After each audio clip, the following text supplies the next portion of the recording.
قوم میں بیداری آ گئی ہے، اور میں وہاں دو میں چیزیں کر سکتا تھا.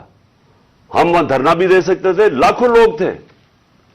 ہم وہاں اسلام آباد کے اوپر بھی جا سکتے تھے، اتنے لوگ تھے. ہم اسلام آباد میں خون خرابہ ہونا تھا وہاں، اور کئی دفعہ لوگ چاہتے ہیں کہ خون خرابہ ہو، لاشیں گریں، تاکہ وہ جناب وہ ان کی تحریک اور اٹھ جائے. میں یہ نہیں چاہتا تھا. میں نے ساری سٹرگل آئین اور قانون کے بیچ میں ہے. میں کبھی اس سے باہر نہیں نکلا، اور میں نے اس لیے فیصلہ کیا کہ بجائے ہم وہاں جائیں اور توڑ پھوڑ ہو اور تباہی ہو، میں نے فیصلہ یہ کیا کہ ہم جو دو اسمبلی اب قربان کرتے ہیں اپنی دو اسمبلیوں کو، ہم قربان کرتے ہیں اپنے ملک کے لیے، اور اس لیے کرتے ہیں کہ ان کو جب 66% پاکستان میں الیکشن ہوگا، جب ہم ان دو اسمبلیوں سے نکلیں گے، جو میں بھی بتانے لگا ہوں کب نکلیں گے.